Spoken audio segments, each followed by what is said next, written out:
ओहो, क्या मुसीबत है। यहाँ सीढ़ियों पर तो कोई लाइट भी नहीं है। उसने झुँझलाकर दाएं बाएं देखा। सारी रौनकें नीचे रह गई थी। नीचे हॉल से आई ठहाकों की आवाज़ ने उसे परेशान कर दिया। हाथ में मौजूद बड़ी सी टोकरी को देखते हुए वह फिर एक बार झुँझला गई।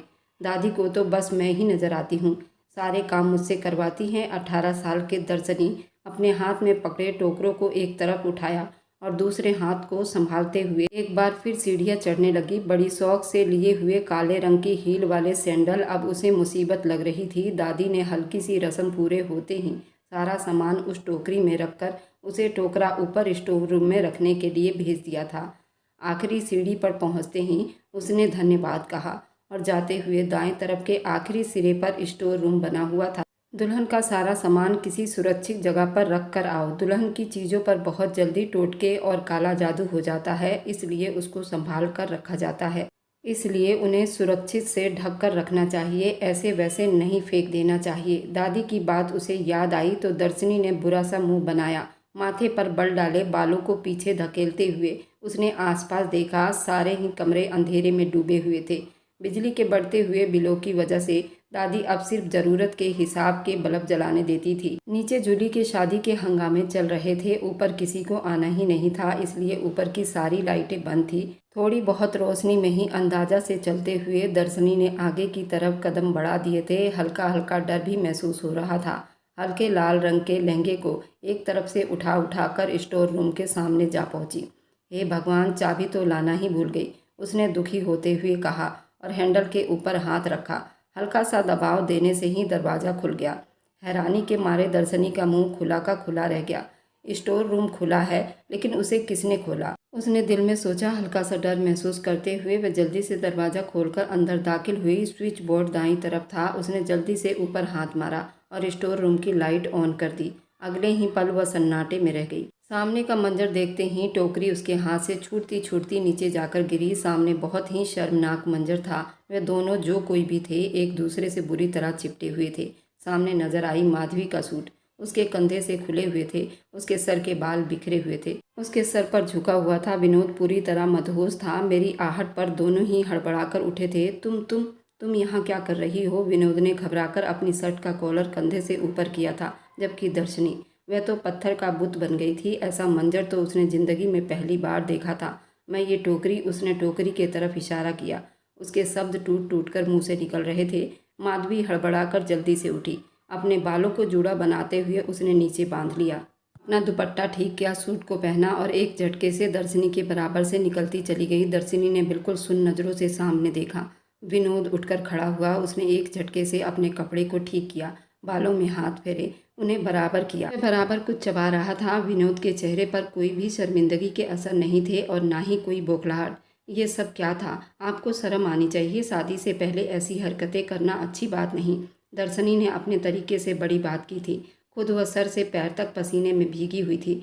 दिल की धड़कन तेज हो गई थी। विनोद ने दिलचस्पी से उस छोटी सी लड़की को देखा। एक एक कदम उठाकर चलता हुआ वो उसके और बराबर में आकर खड़ा हुआ था। शादी से पहले क्या कुछ करना ठीक है? ये सब कुछ जो मैं कर रहा था, अपनी मंगेतर के साथ कर रहा था। उसने दिलचस्पी से ये बात कही थी। उसको अच्छा नहीं लगा। एक झटके से पलटी, लेकिन अगले ही पल विनोद ने उसे बाजू से पकड़कर अपने सामने कर लिया। सुनो लड़की, वैसे तो जो कुछ तुमने देखा ये सब नॉर्मल था। लगता है तुम 18वीं सदी में पैदा हुई हो, इसलिए तुम्हें ये सब बहुत अजीब लग रहा है। बाहर के देशों में तो ये मामूली बात होती है और मैं अपनी आधी ज़िंदगी वहीं बिता कर आया हूँ, यू नो। इसलिए किसी से भी इसके बारे में मत बताना। दाएं हाथ की उंगली से उसके नाक को छूते हुए विनोद ने उसकी आंखों में झांक कर बोला था। उसके शब्दों में सख्ती थी, मगर आंखों में कुछ और भी था जिसने दर्शनी को बुरी तरह से घबराहट में डाल दिया था। उसने कसमसाकर खुद को छुड़वाना चाहा, मगर विनोद की पकड़ सख्त हुई। तुम दर्शनी हो ना, जूली भाभी की छोटी बहन? वह उसके और ज़्यादा करीब होते हुए बोला था। उसकी भारी सांसों में घुलने लगा था। दर्शनी को अपनी गालों पर टकराते हुए महसूस हुई थी, तो वो बुरी तरह से बौखला गई थी। एक झटके से विनोद को पीछे धकेलते हुए उल्टे कदमों से स्टोर रूम से बाहर भागती हुई अंदर दौड़ते हुए उसने नीचे हॉल में आकर ही दम लिया था। उसकी सांस फूल रही थी, वो पसीने में थी। उसका पसीना सूखने का नाम ही नहीं ले रहा था। क्या हुआ? तुम्हारी रंगत क्यों उड़ी हुई है? पर स्टोर रूम में कुछ सामान रखने गई थी ना? क्या कोई भूत देख लिया तुमने वहाँ? उसकी कजन राशि ने उसके पास आकर कहा तो दर्शनी एक पल के लिए हड़बड़ा सी गई। स्टोर रूम उसने घबरा कर ऊपर नज़र दौड़ाई।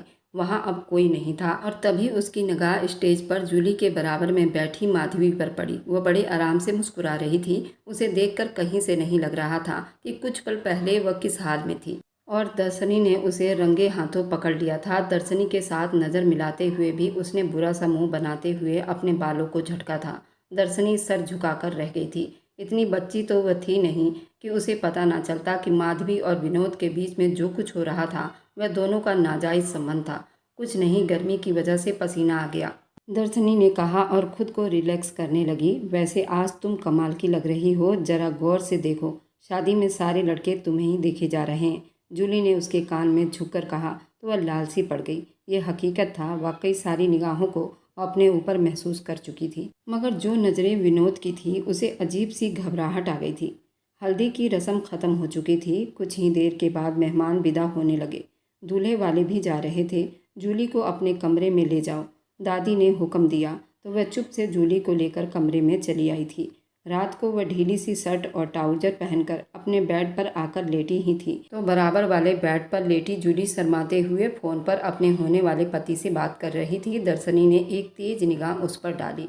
कुछ ही देर के बाद जूली ने फ़ोन बंद कर दिया। दर्शनी की निगाहों में आज वाला मंजर घूमे जा रहा था। दीदी, आपको क्या लगता है जहां आपकी शादी हो रही है, क्या वह लोग अच्छे हैं? दर्शनी ने छत को ताकते हुए सवाल किया तो अपने बेड पर लेटी जूली ने हैरानी से उसकी तरफ देखा। तुम्हें क्या हो गया है आज? ऐसा सवाल क्यों पूछ रही हो? अब जब 2 दिन के बाद मेरी विदाई होगी। वह हल्का सा हंसी थी। अरे बाबा, अच्छे लोग हैं, तभी तो दादी ने मेरा रिश्ता वहाँ पर किया है। पापा की मृत्यु के बाद उन्होंने किस तरह हमें माँ और बाप दोनों की कमी महसूस नहीं होने दी थी। दुकानों के आने वाली आमदनी से हमें पढ़ाया लिखाया, हमें इस काबिल बनाया कि अपने पैरों पर खड़ी हो सके। दादी ने अपने जानने वाले सहेली के यहाँ मेरा रिश्ता तय किया है। अंकित बहुत अच्छे इंसान हैं, छोटी सी फैमिली है। अंकित के पिता का कारोबार बहुत अच्छा है और विनोद वह अभी अमेरिका से पढ़कर आया है, कुछ ही साल में कारोबार शुरू कर लेगा। उनके पापा भी तो कितने सेटल हैं, वे लोग बहुत ही अच्छे हैं। उन्हें देखकर तो लगता ही नहीं मेरे पापा की कमी मुझे कभी महसूस होगी। जूली अपने जज्बात में आकर ये सब कुछ कह रही थी जब लेटे लेटे दर्शनी ने अचानक करवट ली, उसकी तरफ बदली और वह माधवी विनोद की मंगेतर कुछ अजीब सी नहीं लगी? दर्शनी के सवाल पर जूली एक पल के लिए चुप सी हो गई थी। हाँ, वह थोड़ी सी बोल्ड लड़की है, शायद वे लोग हाई फाई क्लास से संबंध रखते हैं, इसलिए तुम छोड़ दो, उनके बारे में मत सोचो। वह न जाने क्यों विनोद के बारे में ही सोच रही थी। तुम बिना वजह अपने दिमाग पर जोर मत दो। 3-4 दिन के बाद तुम्हारा रिजल्ट आने वाला है। भगवान से प्रार्थना करो अच्छे नंबरों से पास हो जाओ ताकि कॉलेज में तुम्हारा एडमिशन हो जाए। जूली ने गुस्से से उसे डांटा तो वह हल्का सा मुस्कुराकर करवट बदल गई थी, लेकिन ना चाहते हुए भी वह बराबर विनोद और दर्शनी के बारे में सोचती चली गई। 28 साल के उस विनोद से न मालूम क्यों उसे अजीब सा डर महसूस हो रहा था। जूली के उसके घर जाने के ख्याल से ही उसे बेचैनी सी होने लगी थी। लेकिन अब क्या हो सकता था? कल मेहंदी थी, परसों उसकी बारात थी। ये बातें सोचते सोचते न जाने उसकी आंख कब लग गई। सुबह घर में शादी वाले हंगामे फैले हुए थे। दोनों बुआ अपने अपने बच्चे समेत उनके घर पर मौजूद थी। दादी सबको समझा रही थी। मेहंदी का फंक्शन हॉल में था। दर्शनी जब तैयार होकर कमरे से बाहर निकली तो दादी उसकी नज़र उतारने लगी। हे भगवान, मेरी पोती को किसी की नज़र न लग जाए, बिल्कुल अपने बाप पर गई है। वही हुस्न, वही आंखें, वही कद काठी, कहीं से नहीं लगती कि ये सिर्फ 18 साल की है। जो कोई देखेगा वह उस लड़की का हाथ मांगने के लिए तैयार हो जाएगा। मैं किस किस को जवाब दूंगी? तुमने अभी पढ़ना है, दादी ने प्यार से उसका माथा चूमते हुए कहा तो वह अपने आप में ही सिमट गई। मेहंदी के फंक्शन में वह जानबूझकर जूली के बराबर में ही बैठी रही। माधवी और विनोद रस्म करने के लिए सामने आए तो दर्शनी को एक बार फिर वही मंजर याद आ गया। पर माधवी के चेहरे पर ऐसा कोई असर दिखाई न दिया। लगता था उसके लिए ये आम बात है। उसने ऑफ वाइट कलर का लहंगा पहन रखा था। वह बहुत बेबाक अंदाज में पूरे हॉल में फिर रही थी। भाभी, जरा चेहरा उठाइए तो आपकी तस्वीर बनानी है। मैंने सुना था कि मेहंदी पर हिंदुस्तानी दुल्हनें गजब ढाती है, लेकिन आज तो ये बात सच साबित हो गई है। वहाँ पर दर्शनी ने सर उठाकर देखा तो वह बात तो जूली से कर रही थी, मगर देख दर्शनी को रही थी। दर्शनी के गाल लाल होने लगे थे। घबराकर वहाँ से उठ गई। उसके बाद उसने पूरी कोशिश की थी कि वह दोबारा उसका और विनोद का सामना नहीं करेगी और वह उसमें कामयाब भी रही। दादी ने उसे अपने पास बिठा रखा था। जूली की विदाई अगले दिन थी। घर में कोई गाड़ी तो मौजूद थी ही नहीं। कैब से 3 बजे के बाद जूली को लेकर पार्लर चली गई थी। घर में शादी वाला भीड़ भाड़ इतना था, बहुत रिश्तेदार थे। किसी को याद नहीं था कि तैयार हुई दुल्हन को भी पार्लर से लाना है। बारात हॉल में पहुंच चुकी थी। फ़ोन पर फ़ोन किए जा रहे थे। दादी की तबीयत अचानक ख़राब हो गई थी। दर्शनी और जूली दोनों तैयार हो चुकी थी। जूली बहुत खूबसूरत लग रही थी, मगर ब्यूटिशियन ने भी देखते ही तारीफ़ की। जो मासूम सा हुस्न दर्शनी का था, वे किसी और में नहीं। मगर दर्शनी तो परेशान सी सूरत लिए बार बार दादी का नंबर मिला रही थी।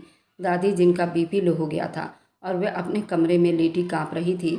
सब लोग हॉल में पहुंच चुके थे। तभी बुआ को ख्याल आया, अरे हम लोग तो आ गए हैं, लेकिन दुल्हन का तो किसी को कोई याद ही नहीं रहा। वे तो वहीं पार्लर में बैठी है। माँ ने भी बताया नहीं।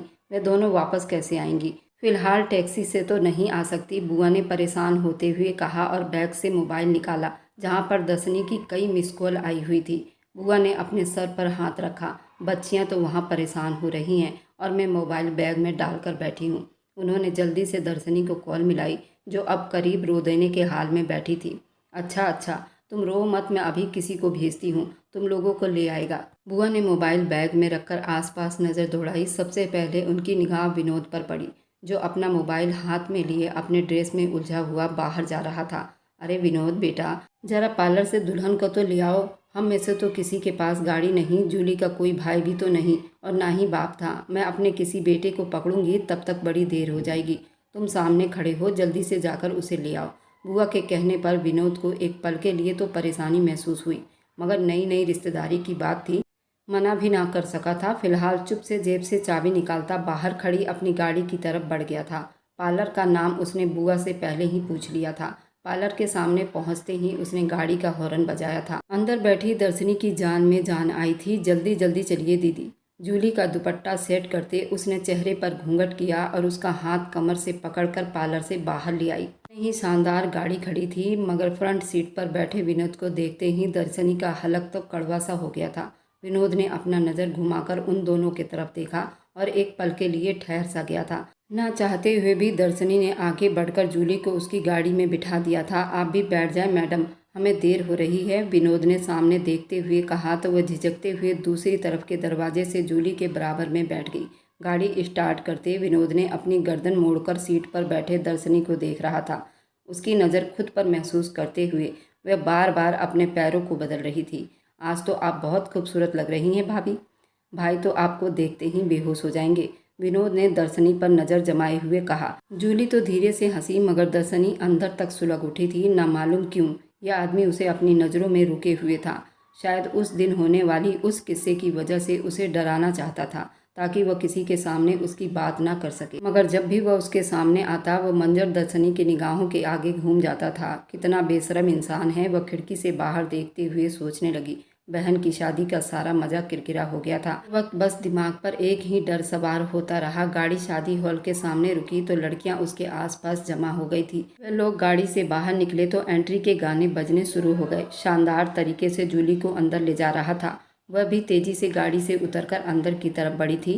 तभी उसे पीछे से किसी ने आवाज़ दी, आपका पर्स तो गाड़ी में ही रह गया था, वहीं भूल कर आ गई हो। ये विनोद की आवाज़ थी। दर्शनी ने पलट कर देखा तो उसकी नाजुक सा गोल्डन बालों का क्लचर लिए सामने से आ रहा था। चेहरे पर बड़ी मुस्कुराहट थी। थैंक्स। दर्शनी ने सर हिलाते हुए पर्स उसके हाथ से ले लिया और खुद तेजी से अंदर की तरफ बढ़ गई थी। अंदर शादी के फंक्शन शुरू हो चुके थे। अंकित भी सामने ही था। जयमाला शुरू हुआ, उसके बाद शादी की रस्म थी। शादी के बीच बीच में विनोद की निगाह मुझ पर उड़ती थी। जब जब पंडित जी दीदी को वचन दिलवा रहे थे और फेरे डलवा रहे थे, विनोद की निगाह बराबर मुझ पर उलझ जाती थी। मुझे उसकी निगाहों से बहुत उलझन हो रही थी। ये बात माधवी ने भी महसूस की थी। हंसी खुशी शादी संपन्न हो गई। उसके बाद जूता चुराई की रस्म थी। विनोद ने उसको बहुत परेशान किया था। अंकित भी जूली का हाथ में हाथ थामे खुश था। अब विदाई होना था। विदाई का समय ज़्यादा लंबा नहीं किया गया था। जल्दी ही जूली को विदा कर दिया गया था। सबसे मिलते हुए वो बहुत फूट फूट कर रो रही थी। अरे भाई, परेशान होने की क्या ज़रूरत है, कल फिर आना है, पग फेरे की रस्म है। आपकी बहन आपके घर में होगी और अगर आपको इतना ही अफसोस हो रहा है उनसे दूर होने का तो हमारे साथ ही चलो। वह एक आंख दबाकर बोला था। वह एक बार फिर सुलग उठी थी। वह उस पूरे फंक्शन के बीच में बहुत ज़्यादा बेचैन रही। दादी की तबीयत खराब थी, वह घर पर ही थी। बुआ कहने लगी, चलो भाई जल्दी चलो, घर पर माँ अकेली होगी। बुआ ने सबको गाड़ियों में बैठने के लिए कह दिया। मेहमान हॉल से ही चले गए थे। कुछ मेहमान और कुछ रिश्तेदार थे जो उनके साथ टैक्सियों में बैठकर वापस आए थे। दादी की तबीयत अब काफ़ी ठीक थी। जूली को विदा करके उन्होंने अपना कर्तव्य निभा लिया था, मगर दर्शनी के लिए परेशान थी। माँ, अभी दर्शनी बहुत छोटी है, उसने अभी तो 12वीं पास किया है, थोड़ा पढ़ने दो, फिर किसी अच्छी जगह देखकर उसका भी रिश्ता कर देंगे। बुआ ने बड़ी लापरवाही से कहा। अपना सामान पैक करने लगी। कल जूली के रिसेप्शन पर मिलते हैं। उन सबको अपने अपने घरों को निकल जाना था। सिर्फ दादी ही थी जो दर्शनी को देख देख कर परेशान हो रही थी। अपनी सेहत की तरफ से तो उन्हें अब जरा से भी उम्मीद नहीं लग रही थी। गहरी सांस लेते हुए वह सोने के लिए लेट गई थी, जबकि आईने के सामने खड़ी दर्शनी अपनी ज्वेलरी उतारकर ड्रेसिंग टेबल पर रख रही थी। आज जूली के बगैर कमरा सूना सूना लग रहा था। बड़ी देर तक करवटें बदलने के बाद आखिरकार उसे नींद आ ही गई थी। देर से सोने की वजह से सुबह उसकी आँख ही नहीं खुली। किसी ने उसे उठाया भी नहीं। देर तक सोते रहने के बाद आखिर किसी ने उसे हिलाया तो उसने बेकाबू होकर आंखें खोली। उठ जाओ, गधे घोड़े बेचकर सो रही हो। दोपहर के 2 बज गए हैं। जूली दीदी अंकल जीजू के साथ अपने घर आए हैं। उसे किसी ने खबर दी तो वह उछलकर बेड से नीचे खड़ी हो गई। एक ही दिन में वह जूली को बुरी तरह से मिस करने लगी थी। उल्टा सीधा हाथ मुंह धोकर वह तेजी से नीचे की तरफ भागी, जहाँ आंगन में हंगामा सा लगा हुआ था। वहाँ अंधाधुंध दौड़ते हुए जूली के गले से जा लगी। अब तो बड़ी खुश नजर आ रही हो। उसने सर से लेकर पैर तक जूली को निहारा था। नई नवेली दुल्हन वाला रूप उसके चेहरे पर खूब आया था। तुम हो कि मेरे बगैर बड़ी चैन से सो रही हो, जूली ने उसे कहा। देखो तो इस हुलिये में भी तुम कितनी प्यारी लग रही हो। जूली ने प्यार से उसके गाल पर चुटकी काटी तो वह सुर्ख पड़ गई थी। अचानक ही उसे एहसास हुआ कि वह अपने शर्ट और ट्राउजर में ही कमरे से निकलकर बाहर भागी थी। अंकित जीजू सामने ही बैठे हैं, जाओ जल्दी से चेंज करके आ जाओ, हम सब बाहर से खाना ऑर्डर कर रहे हैं, कहीं तुम मिस ना कर दो, जूली ने प्यार से उसे कहा तो वह सर हिलाते हुए पलट गई। घड़ी में टाइम देखकर विनोद ने सामने पड़े पत्थर को ठोकर मारी। क्या मुसीबत है यार, अंदर इतने ज़्यादा लोग हैं और छोटे से आंगन में बैठे हुए उसे बहुत गर्मी महसूस हो रही थी। यहाँ ना तो कोई एसी है और ना ही कोई इंतजाम। एक एयर कूलर है, मेरे पापा ने बिना वजह मुझे साथ भेज दिया, अब ऐसे जाऊंगा तो बुरा लगेगा, विनोद ने गुस्से से सोचकर एक बार फिर दरवाजे से अंदर दाखिल हुआ। सामने ही आंगन में जैसे मेला सा लगा हुआ था। विनोद को भी जी भरकर गुस्सा आ रहा था। उसने सर उठाकर ऊपर का जायजा लिया। ऊपर की मंजिल पर 3 कमरे, कोने में ही स्टोर रूम था, जिसे देखते हुए उसके होंठों पर एक अजीब सी मुस्कुराहट बिखर गई थी। बाहर के तरफ से सीढ़ियाँ छत को जा रही थी। मौसम अच्छा था, बादल छाए हुए थे। थोड़ी देर छत पर चला जाता हूँ, ताज़ा हवा लूँगा तो शायद अच्छा महसूस होगा, विनोद ने सोचा। उसके जेब में धरा मोबाइल भी बज रहा था। उसने मोबाइल निकालकर देखा तो माधवी की वीडियो कॉल आ रही थी। होठों पर एक मुस्कुराहट सी बिखर गई। मोबाइल हाथ में थामे वह सीढ़ियाँ चढ़ते हुए ऊपर चला आया। छत पर पूरा कपड़ा फैला हुआ था। छत वैसे ही थी जैसे किसी मिडिल क्लास घराने की हो सकती है। ऊपर जाकर उसे अच्छा एहसास हुआ। गर्मी थोड़ी कम हुई, मगर मोबाइल पर आती वीडियो कॉल बार बार रुकने लगी थी। शायद ऊपर नेटवर्क की कोई समस्या थी। उसका दिल मचल रहा था कि वो माधवी से कोई ऐसी वैसी बात करे। नज़र घुमाकर उसने इधर उधर देखा। छत 2 हिस्सों में बटी हुई थी। एक हिस्सा नीचे था, दूसरा शायद वहाँ जीने की मोमटी थी और बाथरूम था। वहाँ जाकर देखता हूँ, शायद सिग्नल आ जाए। उसने छत के ऊपर हिस्से से कूदकर निचले हिस्से में छलांग लगा दी। सिग्नल सच में ठीक हो गई थी। मोबाइल निकालकर कानों में लगाते उसने दीवार से टेक लगा दी। सामने ही टूटी फूटी बाथरूम उसे नजर आ रहा था। उस दीवार में एक रोशनदान था। ना चाहते हुए भी विनोद की निगाह उस रोशनदान पर पड़ी। माधवी से दुपट्टा उतारने का इच्छा करते हुए उसने जरा सा रोशनदान की तरफ देखा। अगले ही पल जैसे ठहर सा गया। रोशनदान के दूसरी तरफ शायद किसी का बाथरूम था। ज़्यादातर तो रोशनदान ऊंचे हुआ करते हैं, अंदर मौजूद आदमी दिखाई नहीं देता। ये रोशनदान भी वैसा ही था, लेकिन जो मंजर विनोद देख रहा था उसे अपनी आंखों पर यकीन न आया। बाथरूम के अंदर के हिस्से में उसे वो लड़की दिखाई दे रही थी। वह 18 साल की, इतनी खूबसूरत, और विनोद अपने हाथ में मोबाइल पकड़े परेशान सा उसे देख रहा था। वह लड़की बाथरूम के अंदर नहा रही थी और वह मंजर विनोद का होश उड़ा गया था। और वह विनोद साफ साफ उस लड़की को देख चुका था, लेकिन उसे ये नहीं पता था कि उसे उस बाथरूम में कोई देख रहा है। रोशनदान से बाहर खड़े विनोद को वो साफ दिखाई दे रही थी। विनोद ने किसी इरादे के तहत मोबाइल सामने करके कैमरा ऑन किया था। माधवी की कॉल कट चुकी थी।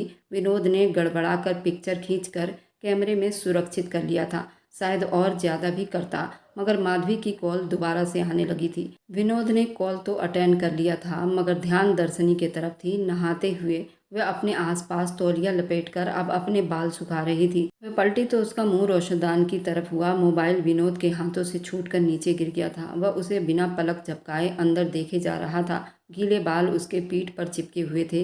धीरे से वह नीचे उतर गई।